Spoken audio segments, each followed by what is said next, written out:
Hi, everyone. So, I want to talk today about the process of shadow integration because it is a mother flipper, to say it quite lightly. Essentially, long story short, I'm just going to give it to you straight. If you don't integrate your shadow, it will leak out every single day in any possible way just to be seen. And I promise you, it's not pretty, it's not fun, it's not nice. I'm sure at some point it can be more manageable and you'll be able to discern when it is that your shadow wants to be seen. But the step one is just to accept that you have a shadow, accept that you are light and dark. We live in a nature of reality such that there is lightness and there is darkness. Just like the yin yang, just like light feminine, light masculine, dark masculine. It is inevitable and unescapable. And that's okay, because that's the reality that we live in. And from personal experience, I promise you, once you start to see your shadow, once you start to witness your shadow, hold your shadow and say, hey, I see you. This is crazy town, what you want. But okay, you want to, what's an example of shadow? There's so many. Like for some, right? Think of the fetish culture. Like that's partly shadow, right? The shadow wants to be seen doing what society says is bad or not good. Something I've experienced is I've been the good girl, right? I was the good girl growing up, never in trouble. And so coming into my adult years, I've witnessed in myself somehow consciously, subconsciously creating scenarios where I've done something quote unquote wrong, and then I get quote unquote in trouble. And so this is my shadow saying, hey, I want to be seen imperfectly. I want to be seen imperfectly. I want to be accepted and loved, even if I'm imperfect. And so long as I only present light, a perfected version of myself, my shadow is going to feel discarded, that I'm not possibly lovable if I'm not perfect. So I invite you in your realness, in your rawness, like this random video where I'm just hopping on, moving energy. How can you move energy so that it doesn't get blocked, so that your shadow self, which is you, can be seen and loved and held and accepted without leaking out and causing mayhem, right? How can you do that in a really considered way? If catharsis is going to be something that's helping you, scream into that pillow. I can speak from personal experience. It's great.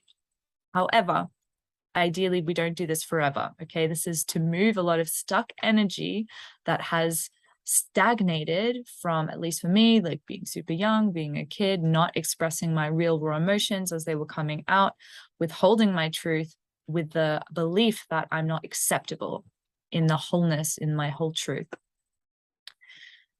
So even now, right, in this exact moment, you watching this, you hearing this, what is coming up for you? Is there judgment? Is there projection? Is there,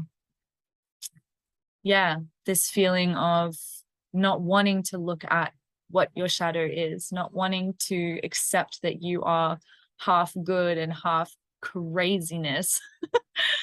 You know, like this is for me within this path, something that's been extremely present, like having to realize that I am not who I thought I was, that there is a whole other side of me that I refuse to look at. And that shadow, by me refusing to look at, was getting bigger and bigger and bigger and bigger. And I'm like, la, la, la, only sunshine, only good times. And then in slight moments, bang, comes, and really the pendulum swings like crazy. And I don't really want that to happen to you. If you on a soul level need to go through that, then look, there's nothing I can do about it. But if you have come across this video, if you are listening to these words, if you have managed to get through these past minutes of me speaking, then perhaps there's a message here for you too, that I am here doing my thing, co-creating this other great dynamic flow of reality with you, learning these lessons, and helping each other out in some way via the internet. Hi. So from this, I like to weave into my work aligned actions, right?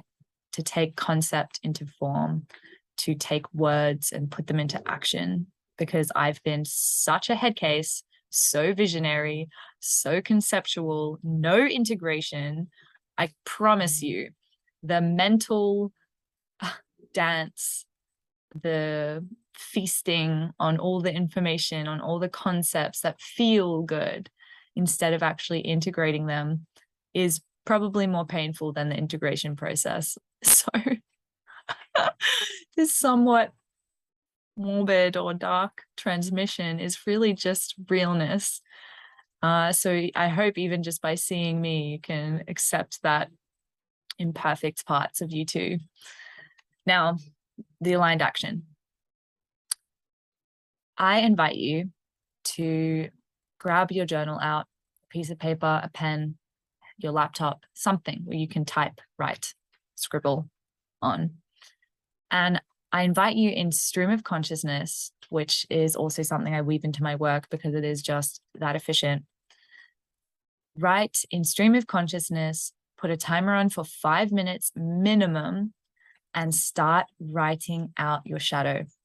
Let your shadow self express through the written word to move energy in this way. To start, there are so many ways to move through energy for shadow integration, but this is a fantastic and accessible way to start.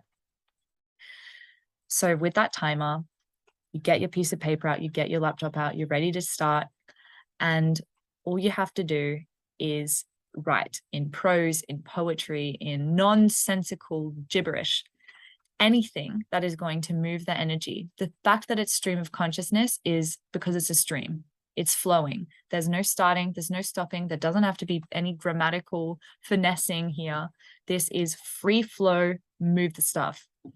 And for me personally, this has really helped bypass the mind that is attached to a certain identity or egoic structure, a defense mechanism.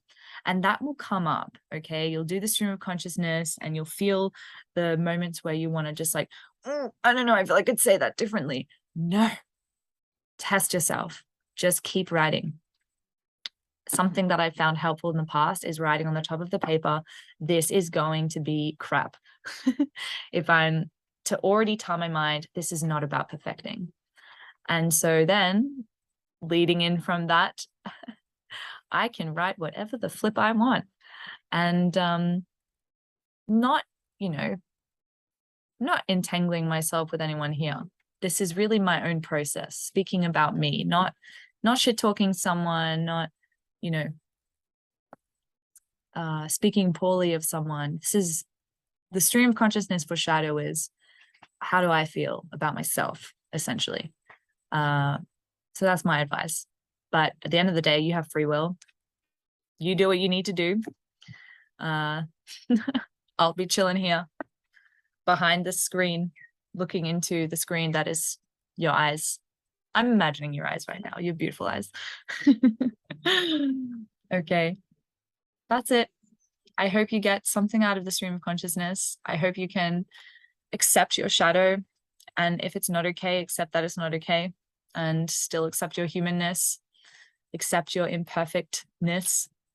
That's the point, right? We live in a rather more dense dimension. So in the density, in the polarity, there's going to be things you like and you don't like.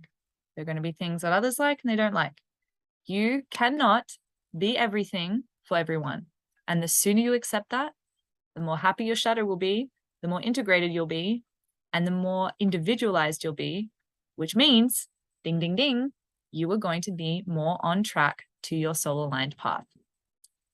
Maybe counterintuitive, access shadow self, process shadow self, more aligned to soul's path. They don't teach you this in school, my friends. Pay attention, pay attention. Okay, that's it. Farewell.